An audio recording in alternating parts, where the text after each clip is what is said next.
Hello friends, my self Roshan Kumar. और आज हम यूरिन कल्चर और सेंसिटिविटी के बारे में देखेंगे। आपको याद होगा यूरिन का एक और टेस्ट किए थे, यूरिन रूटीन।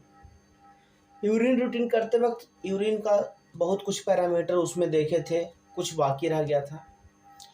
यूरिन रूटीन के समय उसमें प्रोटीन, उसमें शुगर, बाइल साल्ट, फॉस्फेट, उसका कलर, उसका विस्कोसिटी, उसका ग्रेविटी, सारा कुछ ये सब पैरामीटर देखे थे और बाकी रह गया था।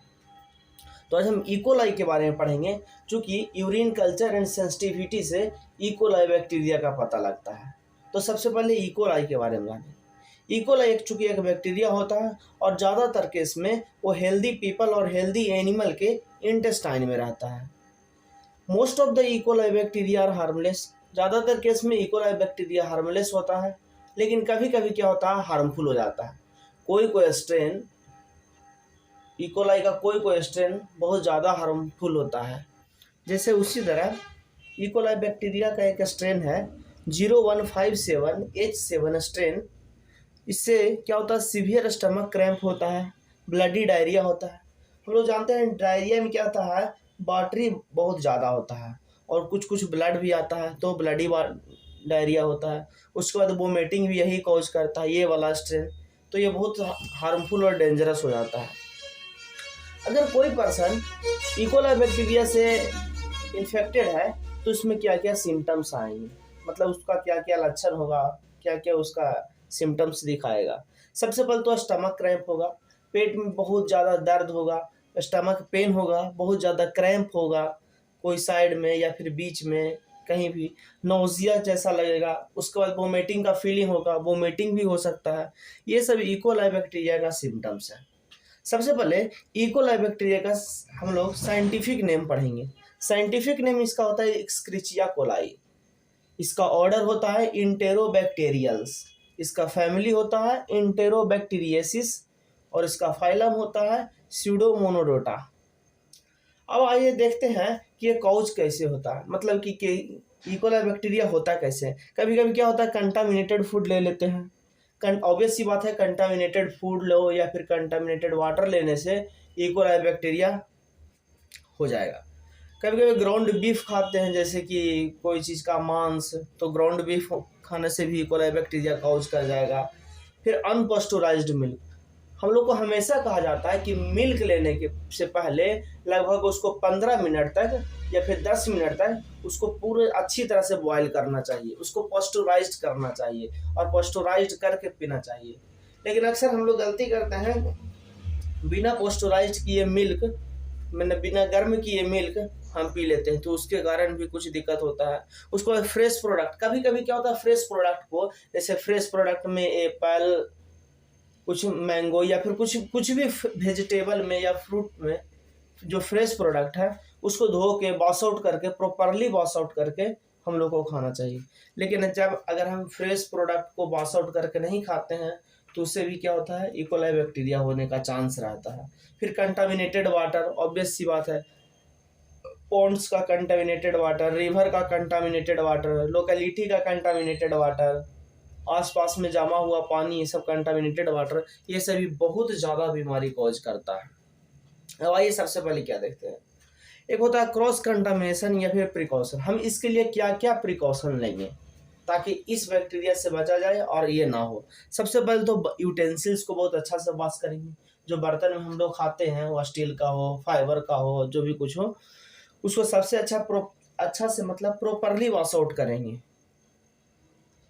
फिर दूसरा है कि फ्रेश फूड लाते हैं उसको सेपरेट रखना, उसको ढक के रखना है, अलग रखना है, ताकि उसमें कॉकरोच या फिर छिपकली ये सब ना आ सके, उसको सेपरेट रखना है।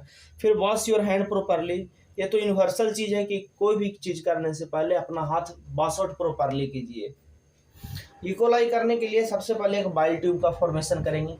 बाइल ट्यूब बनाने के लिए क्या करेंगे, गिलास लेंगे और गिलास में इस मैकॉन्की ब्रॉथ, इसको क्या बोलते हैं, मैकॉन्की ब्रॉथ और नेचुरल रेड, इसको बोलते हैं मैकॉन्की ब्रॉथ या फिर नेचुरल रेड बोलते हैं। क्योंकि इसका कलर क्या होता है, एक पाउडरी फॉर्म में होता है, ये पाउडर होता है और इसको सबसे पहले बनाया जाता है।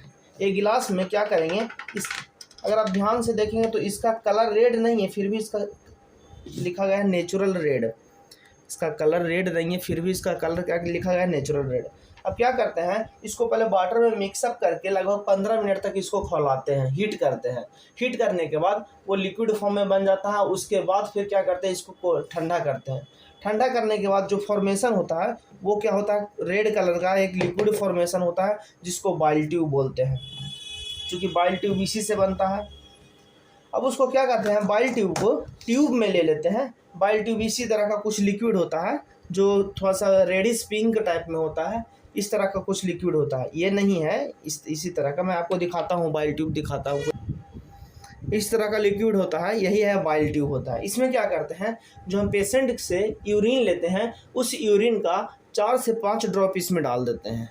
यूरिन का 4 से 5 ड्रॉप डाल देते हैं और इसको क्या करते हैं, एक हीटर मशीन में 37 डिग्री टेम्परेचर, जो बॉडी टेम्परेचर है 37 डिग्री टेम्परेचर, उसी 37 डिग्री टेम्परेचर वाले हीटर मशीन में इसको 48 घंटा तक रखते हैं, 48 आवर्स तक इसको रखते हैं। और इसमें देखते हैं जो इकोलाई बैक्टीरिया है वो ग्रोथ किया या नहीं। दरअसल रियली में क्या होता है, इकोलाई बैक्टीरिया का ये न्यूट्रिएंट मीडियम होता है। ये क्या होता है, न्यूट्रिएंट मीडियम होता है। उसके लिए क्या करता है, खाना है या फिर उसके लिए ये न्यूट्रिशन का काम करता है। ऑब्वियस सी बात है, किसी को न्यूट्रिशन मिलेगा तो उसका ग्रोथ सबसे ज़्यादा होगा। तो हम क्या करते हैं, अगर पेशाब में इकोलाई बैक्टीरिया है तो उसके लिए हम ये क्या देते हैं, न्यूट्रिएंट देते हैं, खाना देते हैं, ताकि उसका और ग्रोथ होवे, वो और 2 टाइम्स 4 टाइम 5 टाइम और इंक्रीज करके दिखाए, उसका ग्रोथ होवे। और जैसे ही इसका ग्रोथ होगा तो हम इजीली इसको पहचान पाएंगे कि हाँ यूरिन में इकोलाई बैक्टीरिया है। अब क्या होता है, जब इसका कलर चेंज हो जाता है, इसका कलर कुछ इस तरह से हो जाता है, इस तरह से हो जाता है, ब्राउन टाइप में हो जाता है, तो हम कहते हैं कुछ इस तरह से हो जाता है, तो हम कहते हैं कि इसमें इकोलाई बैक्टीरिया प्रेजेंट है और ये क्या कर गया है, ग्रोथ कर गया है। इसमें यूरिन डालने के बाद 48 आवर्स तक इसको लगातार हीटर मशीन में रखना होता है। उसके बाद फिर इसको बाहर निकालते हैं। तो कुछ अगर इस तरह का कलर हो गया तो इसमें इकोलाई बैक्टीरिया है और ये क्या हुआ है, बैक्टीरिया इसमें ग्रोथ कर गया, मतलब ग्रो कर गया। अगर कलर चेंज ना हो, इस तरह से इसी तरह का रहे, मतलब इसमें बैक्टीरिया ग्रो नहीं किया है, इसके पेशाब में इकोलाई बैक्टीरिया नहीं है, तो ये ग्रोथ नहीं किया है। इसमें क्या होता है, बहुत सारा क्या होता है, इसमें मेडिसिन देखा जाता है कि कौन, चूँकि बैक्टीरिया ग्रोथ किया तो कौन कौन सा मेडिसिन देने पर ये बैक्टीरिया किल होगा। तो ये रिएक्शन में पता भी लगता है, इसमें पता भी लगता है, इसमें पता भी लग जाता है कौन कौन सा मेडिसिन देने पर इकोलाई बैक्टीरिया किल होगा। जैसे कि क्या होता है, कुछ मेडिसिन होता है जैसे एमिकासिन, लिवोफ्लॉक्सासिन, ओफ्लॉक्सासिन, फिर वोनकामाइसिन, उसके बाद सिफैक्सिन, फिर सिफोक्टेजाइम, उसके बाद स्ट्रेप्टोमाइसिन, ये सब कुछ मेडिसिन है। एजिथ्रोमाइसिन, फिर पिपरासिप्लिन, उसके बाद जेंटामाइसिन, ये सब क्या होता है, मेडिसिन होता है। ये सब कितना रिएक्ट किया, कितना ग्रो किया और कौन सा देने से सबसे पहले ये इकोलाई बैक्टीरिया, कौन सा इसमें से जितना मेडिसिन मैंने बताया उसमें से कौन सा देने से सबसे पहले ये क्या होगा, इकोलाई बैक्टीरिया किल होगा। तो आइए हम सीख लिए क्या होता है, कैसे होता है। अब इसको प्रैक्टिकल भी करते हैं। यह एक फुल्ली स्टेरलाइज्ड पॉट है, जो आप देख रहे होंगे कवर है। ये कवर पूरा फुल्ली स्टेरलाइज है, ओपन नहीं होना चाहिए पहले से। इसको क्या करेंगे, ओपन करेंगे। उसके बाद क्या करेंगे, यहाँ पे पेशेंट का नाम लिखेंगे, पेशेंट का नंबर लिखेंगे, सीक्वेंस वाला नंबर। उसके बाद इसको ओपन करके इसमें टॉयलेट फिल करेंगे। तो ये क्या हो गया, ये यूरिन हो गया, इसमें इस पॉट में यूरिन हो गया जो कि स्टेरलाइज्ड पॉट था। उसके बाद ये क्या हो गया, ये हमारा बाइल ट्यूब हो गया। इस बाइल ट्यूब के कॉटन को खोलेंगे, उसके बाद ये पॉट को खोलेंगे और पॉट को खोलने के बाद इसको मिक्सअप करने के बाद इसमें 4 से 5 ड्रॉप इसमें क्या करेंगे, यूरिन का डालेंगे। देख रहे होंगे 4 से 5 ड्रॉप यूरिन का डालें। उसके बाद ये पॉट का कोई काम नहीं है। उसके बाद इसको इस तरह से मिक्स करने के बाद, इसको इस तरह से मिक्स करने के बाद हम क्या करेंगे, कॉटन लगा देंगे।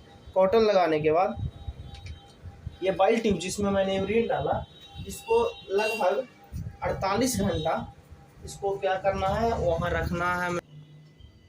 ये है हमारा हीटर मशीन। इसमें क्या करेंगे, इसमें टैगिंग कर देंगे, इसमें नाम लिख देंगे, पेशेंट का नाम लिखेंगे, नंबर लिखेंगे और इस पॉट में क्या करेंगे, 48 आवर्स तक रख देंगे। ये हीटर मशीन है, ये क्या करेगा, 48 आवर्स तक इसमें रहेगा। उसके बाद हम देखेंगे ये ग्रोथ किया नहीं किया, इसमें कौन सा बैक्टीरिया कितना ज़्यादा प्रेजेंट है नहीं है, ये सब। तो तो आइए समझ गए हैं। That's all, thanks.